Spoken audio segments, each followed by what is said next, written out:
The situation we find ourselves in today is one where we have no choice but to make do amend. There's no adequate replacement for being able to come to church every day, to take part in the Eucharistic sacrifice and to receive Christ's very body for ourselves, to become one with him in such an intimate way. That said, no matter whether the church is full or sadly empty, the Mass always continues with the same validity and the same efficacy as it always did. As Pope Paul VI said, it is not permissible to extol the so-called community Mass in such a way as to detract from Masses that are celebrated privately. If the Mass continues, as it does and always will, then it remains the highest prayer the Church could ever hope to offer to God. And it remains the highest prayer for us, even if we can't be here at Mass ourselves. And that's why it's a good thing that so many of you each day are joining us for Mass by YouTube, that you're joining your prayers with the prayer of the priest as he offers Christ himself unto God.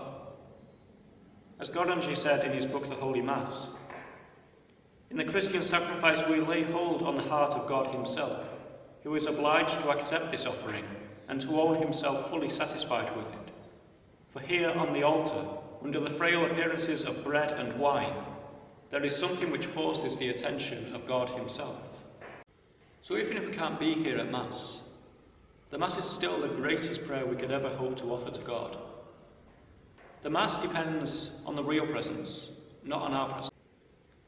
On Palm Sunday of this year, Cardinal Burke wrote a letter for Holy Week in which he said, "Viewing a sacred rite which is broadcasted is certainly not the same as direct participation in it. But if it is all that is possible for us, it is surely pleasing to our Lord, who will never fail to shower us with his grace in response to our humble act of devotion and love." Yet even if Mass is the same, it's not going to feel the same if we're at home watching by the TV, maybe even on our own. We might be tempted to ask, how can we celebrate a public act of worship on our own? And that's a good question, but the answer's even better. In the same book on the Holy Mass, Goranji writes, "The Church militant does not wish to approach the Holy Altar all alone. She is fully aware that those who are already enjoying the glory of the Church triumphant are not separated from her, but on the contrary, they are intimately united to her, forming but one and the same Church with her." Perhaps these times are a reminder to us that in every aspect of our lives, most especially in the Mass, it's impossible to be alone, because in every aspect we're united with the saints who have gone before us. We have their help in every trial that we face during life.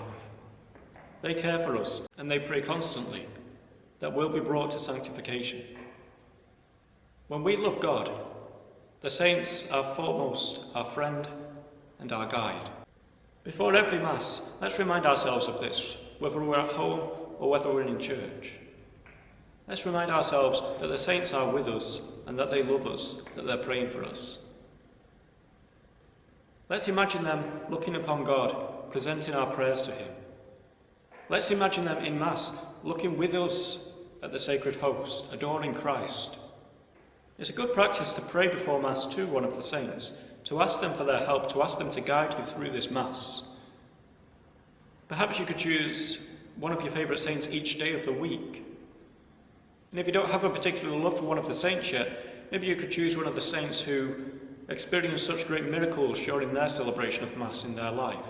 Thomas Aquinas, for example, who at the altar one day saw such a great vision as he gazed upon the host, that he then went to consider everything else in his life, all his life's work, as but straw.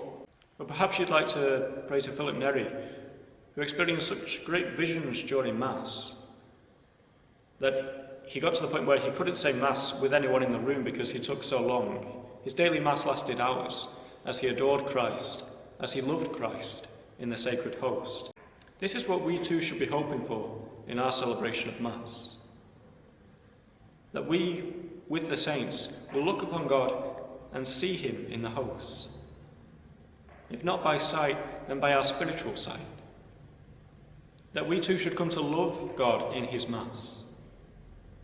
That we too should become one with God and become a saint.